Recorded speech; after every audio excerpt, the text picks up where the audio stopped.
Hello students, welcome in today's lecture. We have discussed the part primary treatment from the role of microbes in the sewage treatment in the last lecture. Today we are going to discuss the next point, that is the secondary treatment or biological treatment. In the primary treatment, the treatment is also called as a physical treatment because in this treatment there is a filtration and sedimentation is carried out without the involvement of any microbes. So primary treatment has no role of the microbes, it is only the physical treatment to the sewage. While the secondary treatment is also called as the biological treatment because you can observe there are the role of microbes, and these microbes are mainly aerobic microbes. So it is very important that the secondary treatment is also called as biological treatment because microbes involvement is there, and these microbes are from the aerobic category, that is the aerobic microbes. So see here, the primary influent is passed into large aeration tank. So here in this figure you can observe the tank is shown in a picture, that is called as the large aeration tank. So you can observe this figure from your NCERT book. This is a large aeration tank, and in this aeration tank the primary influence.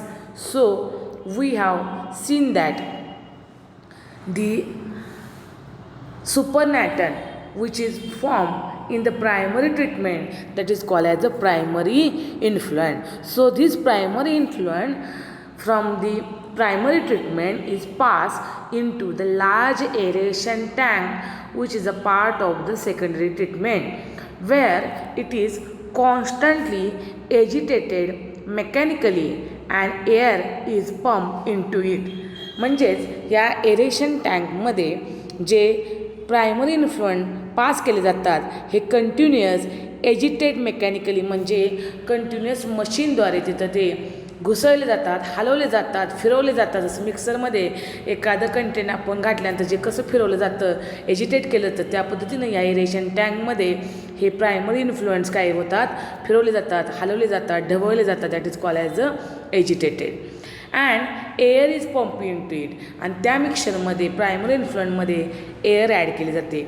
This allows vigorous growth of useful aerobic microbes into flocs. आणि एअरमुळं काय होतं, there is a growth of aerobic microbes which are present in the air. They come through the air and enter into the primary influent, and there is a growth. Vigorous means large number of aerobic microbes grow there, and that growth converts into the flux. What is mean by flux? Flux means the masses of bacteria associated with fungal filament to form mesh-like structure. So another important point is that flux development occur only in the secondary treatment or in the biological treatment, and flux is nothing but it is the association of bacteria and the fungus filament or the fungi. So this flux, which is association of the bacteria and fungi, so fungal filaments are formed mesh like structure. This bacteria with fungal filament form mesh like. mesh म्हणजे जाळीदार असं जाळी असणारं बारीक असं छिद्र असणारे structure तयार करतं, that is called as a mesh like structure. While growing, these microbes, that means both fungi and the bacteria, consume the major part of the organic matter in the influent.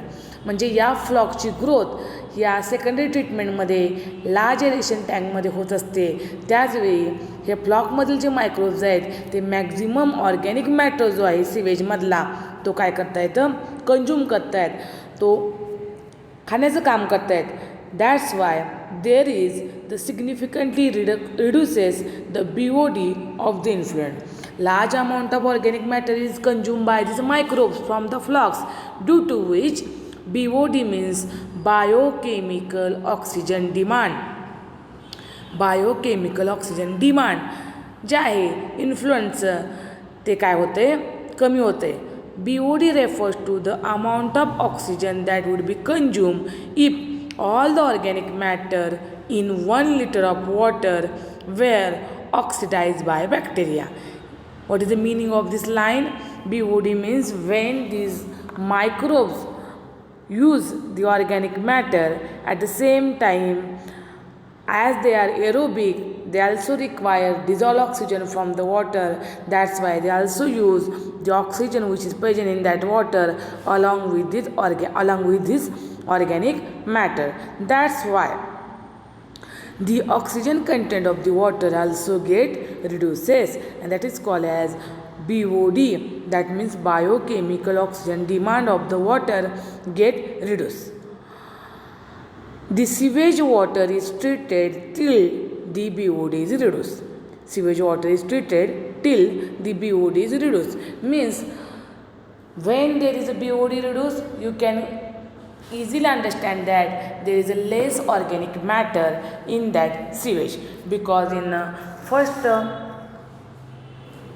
point we have seen that sewage contain the large amount of organic matter. So this organic matter is reduced or consumed by the microbes from the flock, but while consuming that organic matter they also use the oxygen from the water for their growth and development, and that's why this influence in the aeration tank is treated till the BOD of that water is reduced. म्हणजे जोपर्यंत BOD वॉटरचा कमी येत नाही तोपर्यंत त्या ठिकाणी aeration टँकमध्ये इन्फ्लुएंटला treatment दिली जाते. BOD test measures the rate of uptake of oxygen by microorganism in a sample of water, and thus indirectly BOD is a measure of organic matter present in the water. म्हणजे ह्या BODची वॉटरच्या BODची taste केली जाते, आणि जर पाण्याचा BOD खूप कमी झाला असेल तर काय ओळखलं जाईल की त्यातलं ऑर्गॅनिक मॅटरसुद्धा तुम्हाला खूप मोठ्या प्रमाणात कमी झालेलं पाहायला मिळतं. कारण फ्लॉकमधले मायक्रो ऑर्गॅनिझम्स ऑर्गॅनिक मॅटरचं कन्झम्पशन करत असतानाच ऑक्सिजन पण तेवढ्याच प्रमाणात यूज करतात पाण्यामधला, आणि त्यामुळं ऑक्सिजन कमी झाला याचाच अर्थ त्या ठिकाणी ऑर्गॅनिक मॅटरचं कंटेंटसुद्धा खूप कमी झालेलं आपल्याला पाहायला मिळतं. The greater the BOD of the waste water more is its polluting potential. म्हणजे BOD जर पाण्याचा जास्त असेल म्हणजेच बायोकेमिकल ऑक्सिजन डिमांड, म्हणजेच in another word we can say that if oxygen content in that water is large then you can easily say that it is more polluted water. पण जर oxygen content कमी झालं तर आपण काय म्हणणार आहोत, इट इज लेस पोल्युटेड. कारण ऑक्सिजन कन्झम्पशन होत असताना त्यातला ऑर्गॅनिक मॅटरसुद्धा काय होत असते, कमी कमी होत असते. आणि organic matter is one of the important composition of the sewage, due to which we can call it as a sewage because it is very dangerous one.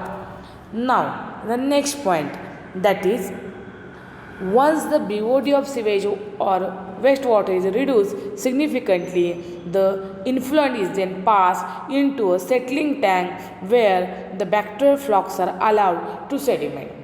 When the BOD of wastewater is reduced significantly, म्हणजे ज्या प्रमाणात आपल्याला आवश्यक आहे त्या प्रमाणामध्ये BOD reduce झाला की काय केलं तर that influence is pass into another tank and the name of that tank is called as settling tank. Okay, now in that settling tank the bacterial flocs are allowed to sediment. Means the flocks which is contain bacteria as well as fungal filament, both these microbes are allowed to sediment in the tank. That's why the name of that tank is called as a settling tank.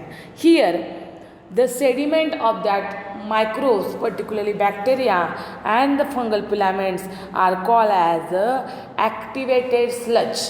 So it is a very very important point that activated sludge means sedimented fungal filament and the bacteria into the settling tank is called as the activated sludge. Okay, so up to this, which part are important from this secondary treatment or the biological treatment? So secondary treatment is also called as biological treatment. This question may be asked for need because there is the role of microbes and mainly the aerobic microbes. Second important thing is that what is meant by flux. Flux means the bacteria and the fungal filaments association which form the mesh-like structure. Then third point is that what is BOD? BOD means biochemical oxygen demand. There may be question asked that what is the relation between the BOD and the polluted water. Then you have to say that high BOD, then you will say that water is highly polluted. Less BOD, water is less polluted. So this you should know, maybe asked for our exam. Then next one, that here you have also remember that there are two tanks used into this secondary treatment. One tank is called as the aeration tank and another tank is called as the settling tank. So this may be asked for the NEET exam, that dot tank is used in the secondary treatment. So aeration tank and the settling tank, these two tanks are used, and the activated sludge formation takes place in the settling tank. Okay, in the settling tank, these flux microbes are allowed to sediment, and that sedimentation is called as activated sludge. So you have to remember that activated sludge means sedimentation of the bacteria and fungal filament into the settling tank. Now the next part, a small part of activated sludge is pumped back into aeration tank to serve as inoculum. So this line is also very important. What is mean by inoculum? So if we take the example, आपल्या घरामधलं example जर आपण बघितलं की आपल्या घरामध्ये आपली आई जी ताक करते, ज्याला बटर मिल्क म्हणतो आपण, ताक केल्यानंतर त्या ताकामधलं थोडासा पार्ट, अगदी थोडासा पार्ट आपण बाजूला काढून ठेवतो, ज्याला मराठीमध्ये आपण मुरवण म्हणतो. That is also called as inoculum. का हे आपण बाजूला काढून ठेवतो? कारण परत जेव्हा आपल्याला कधी ताक करायचं असेल किंवा परत जेव्हा आपल्याला कधी नवीन ताक बनवायचं असेल तेव्हा ते बनवण्यासाठी या इनॉक्युलमची गरज लागते. बरोबर आहे, कारण त्याच्यामध्ये नंबर ऑफ मायक्रोब्स आपल्याला पाहायला मिळतात. तसं आपण इथं काय बघितलं, फ्लॉक्सचे मायक्रो ऑर्गॅनिझमच काय करतायत, ऑर्गॅनिक मॅटर कंज्यूम करतायत. बरोबर आहे, एरेशन टँकमधला. त्यामुळं इथं आपल्याला प्रत्येक वेळी हे फ्लॉक्स बाहेरून अवेलेबल होणार नाहीत. त्यामुळे आपल्याच प्रोसेसमधले जे फ्लॉक्स आहेत ते इनॉक्युलमच्या फॉर्ममध्ये बाजूला काढले जातात थोडे, आणि ते परत कंटिन्युअसली प्रोसेस चालू राहणार आहे सिवेजची. बरोबर आहे की नाही?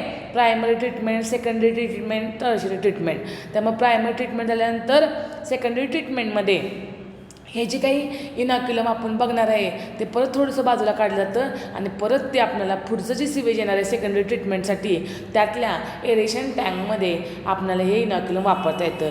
त्यामुळं इथं हाही पॉईंट महत्त्वाचा आहे की activity sludge acts as a inoculum, आणि ते इनॉक्युलम म्हणून बाजूला काढलं जातं आणि मग ते इनॉक्युलम परत कशामध्ये ॲड केलं जातं, तर एरेशन टँकमध्ये, कारण त्या टँकमध्येच ऑर्गॅनिक मॅटरचं कन्झम्पशन होत असतं.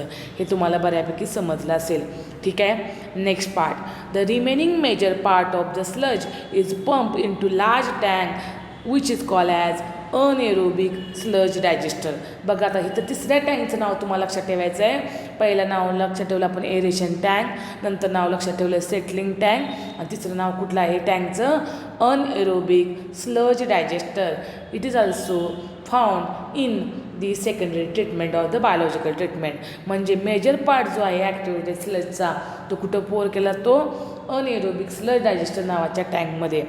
Here other kinds of bacteria which grow anaerobically.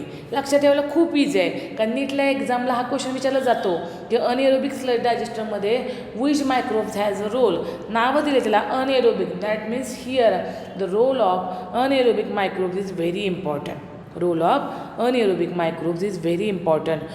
So in this anaerobic sludge digester there is a growth of anaerobic microbes, and these anaerobic microbes function is also important because these anaerobic microbes digest the flux microorganism, that means bacteria and the fungi in the sludge. So the role of anaerobic microbes is to digest the bacteria and the fungi of the flux.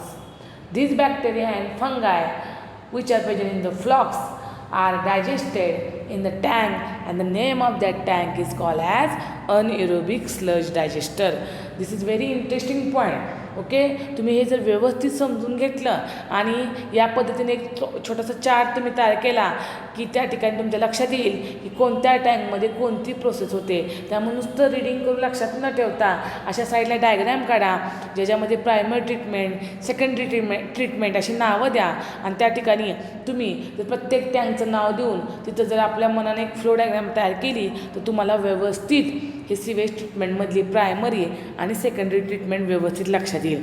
ठीक आहे, यामध्ये आपण discuss करतो आहे secondary treatment आणि ज्याच्यामध्ये आपण सांगितलेलं आहे की flocs microbes get digested with the help of anaerobic microbes in a tank call as anaerobic sludge digester. Now what happen here during this digestion? Anaerobic microbes digest these flocks. During this digestion, bacteria, that means anaerobic bacteria, produce a mixture of gases, and those gases are methane, hydrogen sulfide and carbon dioxide. बघा 3 गॅसची नावं लक्षात ठेवूया आपण. Methane, hydrogen sulphide आणि carbon dioxide. These 3 gases are produced while the digestion of the flocks by the anaerobic microbes. So these 3 gases are very important. These gases form biogas and can be used as a source of energy as it is inflammable. म्हणजे ही तिन्ही gases biogas म्हणून use केले जातात कारण ते great source आहेत एनर्जीचा आणि ते ज्वलनशील आहेत. बरोबर आहे. इन्फ्लामेबल म्हणजे they are can be use as a light source. एनर्जीचा सोर्स आहेच पण त्या ठिकाणी ते ज्वलनशील आहे त्यामुळे इन्फ्लामेबल आपण म्हणतो, त्याचा वापर केला जातो. The influential from the second treatment plant is generally release into natural water bodies like river and streams. An aerial view of such plant is shown in figure 10.7. ही जी फिगर आपण बघितली ती पाहिली होती 10.6 आणि 10.7 जी फिगर दिलेली आहे NCERTमध्ये. त्याच्यामध्ये एरियल व्ह्यू आपल्याला सिवेज प्लांटचा दिलेला आहे ते आपण पाहणार आहोत. बघा या ठिकाणी आपल्याला NCERTला फक्त 2 ट्रीटमेंट बघायचे आहेत, प्रायमरी ट्रीटमेंट आणि सेकंडरी ट्रीटमेंट. नीट पॉईंटसाठी किंवा नीट एक्झामसाठी ह्या 2च ट्रीटमेंट आपल्याला व्यवस्थित करायच्या आहेत.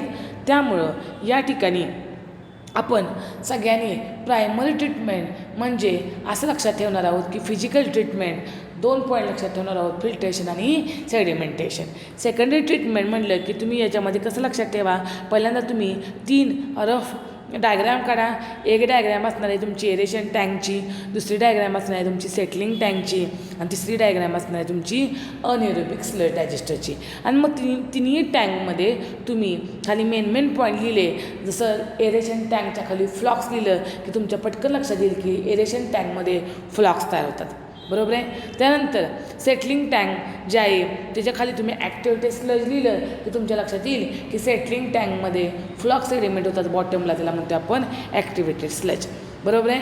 मग ॲक्टिव्हिटी स्लज लिहिल्यानंतर तिथून परत बॅक आपण ॲरो जर एरेशन टँकला गेला तर तुमच्या लक्षात येईल की ॲक्टिव्हिटी स्लजचा काही पार्ट एरेशन टँकमध्ये इनॉक्युलम म्हणून वापरला जातो. आणि तिसरा जो टँक तुम्ही डायग्राम काढलेला आहे अनएरोबिक स्लज डायजेस्टर, तिथं तुम्ही जर लिहिलं की अनएरोबिक मायक्रोब डायजेस्ट द फ्लॉक्स आणि खाली मिथेन, त्यानंतर हायड्रोजन सल्फाईड आणि कार्बन डायऑक्साईड गॅस काढले तर बघा खूप इझिली तुम्ही ही सेकंडरी ट्रीटमेंट लक्षात ठेवू शकता. कारण सेकंडरी ट्रीटमेंट ही व्यवस्थित लक्षात राहणं गरजेचं आहे. त्यामुळे इथं खूप कन्फ्यूज न होता तुम्ही अतिशय सोप्या पद्धतीनं ही सिवेज ट्रीटमेंट नीट पॉईंट ऑफ व्ह्यू लक्षात ठेवू शकता. आता पहा पुढचा पॉईंट काय बघायचा आहे. हा बघा, हा ओव्हरव्ह्यू दिलेला आहे, aerial view of a sewage plant. वरून जर तुम्ही व्ह्यू बघितला तर अशा प्रकारची प्रायमरी आणि सेकंडरी ट्रीटमेंटमधले वेगवेगळे टँक्स तुम्हाला पाहायला मिळते ज्या ठिकाणी सिवेजची ट्रीटमेंट आपल्याला केलेली पाहायला मिळते. Now next line is that you can appreciate how microbes play a major role in treating millions of gallons of waste water every day across the globe. म्हणजे या ठिकाणी आपल्याला लक्षात येत असेल की मायक्रो ऑर्गॅनिझम इतक्या प्रमाणामध्ये वॉटर जे आहे त्याच्यामधल्या वेस्ट मॅटरचं डायजेशन करत आहेत आणि त्यामुळं आपण हा रोल जो मायक्रोबचा आहे तो नक्कीच ॲप्रिशिएट करण्यासारखा आपल्याला पाहायला मिळतो. This methodology has been practiced for more than a century now. आणि ही जी मेथड आहे सिवेज ट्रीटमेंटमध्ये मायक्रोबचा रोल हे अनेक वर्षापासून प्रॅक्टिस केली जाते. त्यामुळं ही खूप जुनी पद्धत आहे आणि इथं आपल्याला पाहायला मिळते की मायक्रोबचा रोल खूप महत्त्वाचा आपल्याला पाहायला मिळतो. Till date no man-made technology has been able to rival the microbial treatment of sewage. आणि आत्तापर्यंत कुठलीही माणसानं अशी तयार केलेली मशिनरी किंवा ट्रीटमेंट नाही आहे जी मायक्रोबपेक्षा सुपेरियर काम करू शकेल. त्यामुळं मायक्रोबचाच रोल सिवेज ट्रीटमेंटमध्ये आपल्याला खूप महत्त्वाचा पाहायला मिळतो. You are aware that due to increasing urbanization sewage is being produced in much large quantity than ever before. म्हणजे इतकं शहरीकरण झाल्यामुळं खूप पूर्वी जे सिवेज तयार होत होतं त्याच्या अनेक पटीनं आत्ता आपल्याला सिवेज तयार झालेलं पाहायला मिळतं. So the untreated sewage is often discharged directly into river, leading to their pollution and increasing waterborne diseases. म्हणजे इतकं अर्बनायझेशन झालेलं आहे की त्यामुळं बऱ्याच ठिकाणी ट्रीटमेंट न देता this sewage can be discharge directly into natural water body like rivers, and due to which there is a pollution is carried out, and when this water get drink by the people there is a waterborne diseases. कारण majority जी पाण्यामधून disease होतात हे त्यामध्ये mix केलेल्या सिवेजमुळं त्यामध्ये mix केलेल्या organic मॅटरमुळं आपल्याला पाहायला मिळतात. पहा पुढं. The Ministry of Environment and Forest has initiated Ganga Action Plan and Yamuna Action Plan to save these major rivers of our country from pollution. आता आपल्याला असं पाहायला मिळतं की मेनली इंडियामध्ये गंगा नदी आणि यमुना नदी आहे त्यांचं खूप मोठ्या प्रमाणामध्ये सिवेजचं मिक्सिंग झाल्यामुळं पोल्युशन झालेलं पाहायला मिळतं.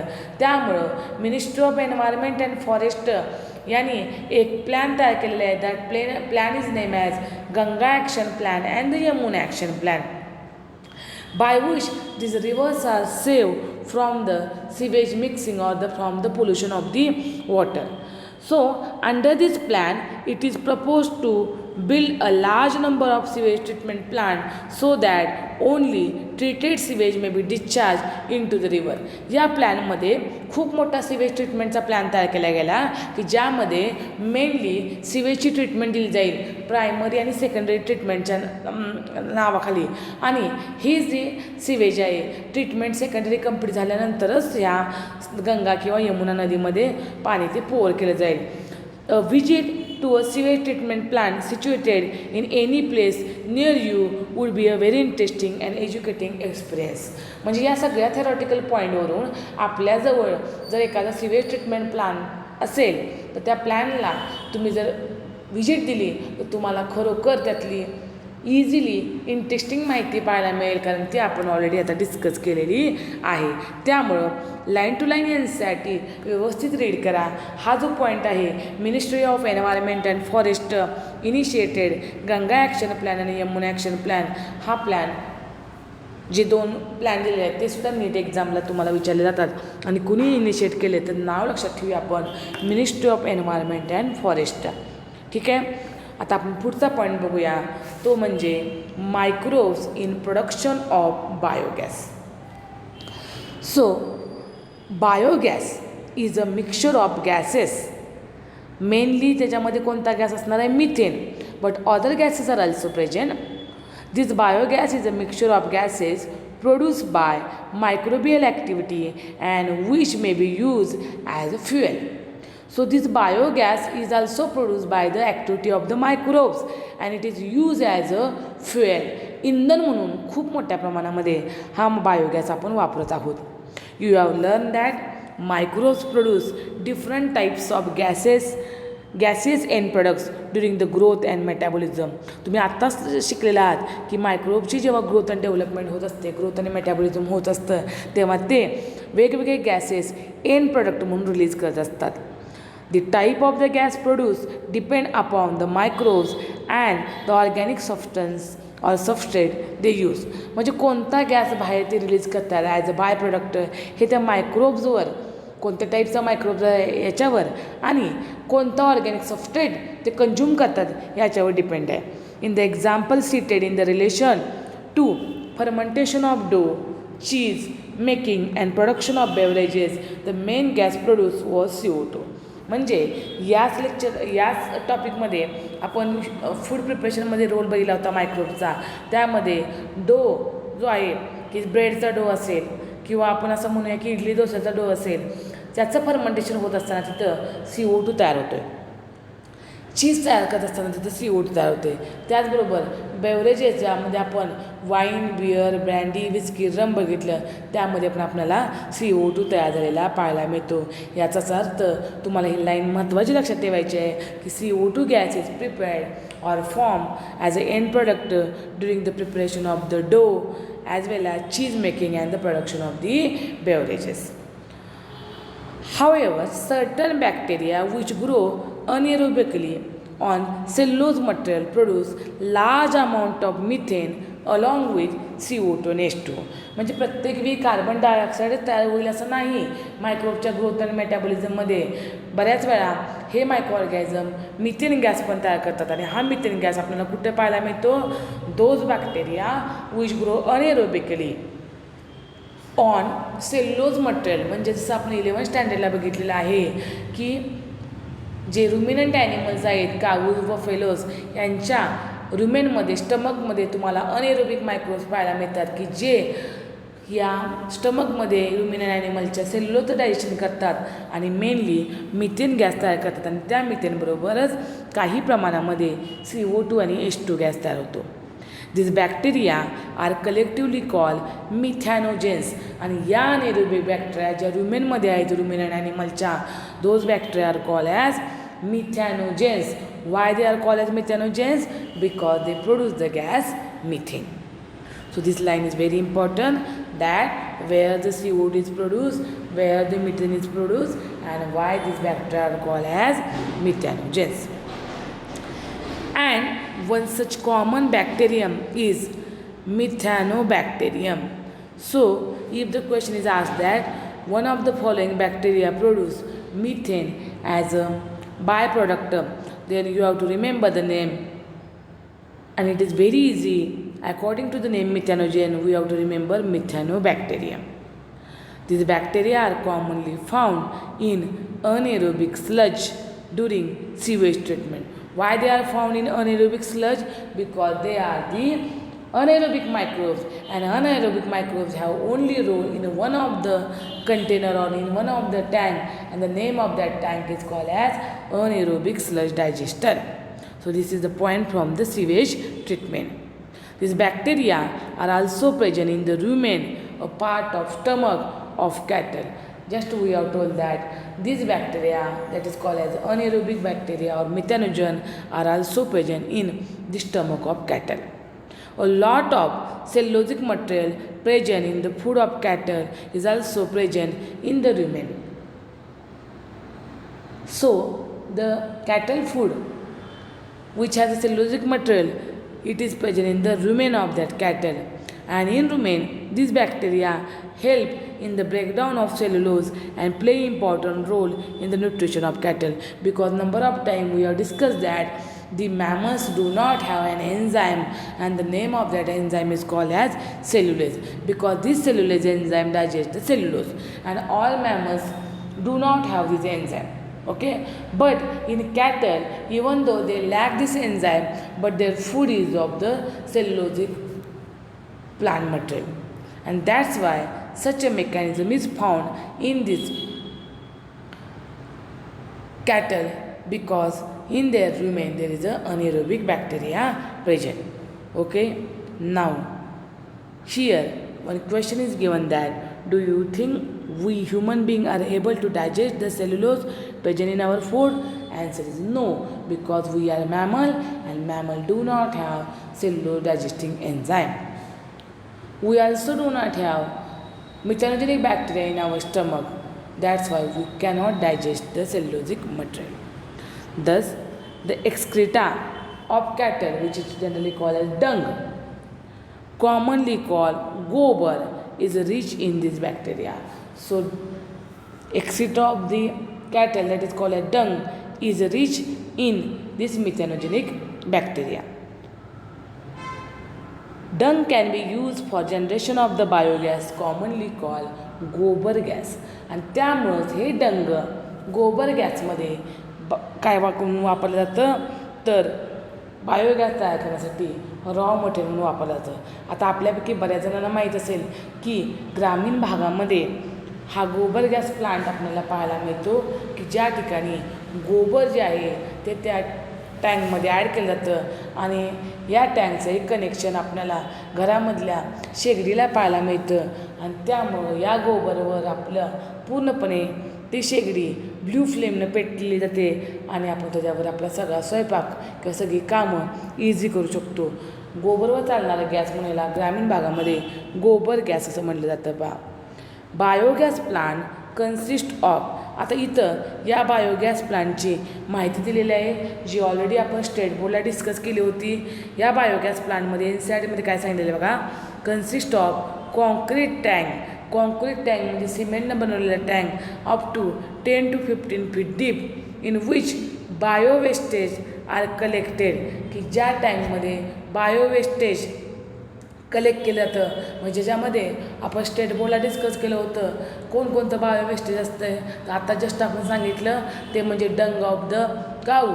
पण त्याचबरोबर आपल्याला दुसरेसुद्धा मटेरियल पाहायला मिळतात. ॲग्रिकल्चर वेस्ट, फॉरेस्ट्री वेस्ट, त्यानंतर डोमेस्टिक वेस्ट हे सुद्धा आपण त्याच्यामध्ये ॲड करू शकतो कॉन्क्रीट टँकमध्ये.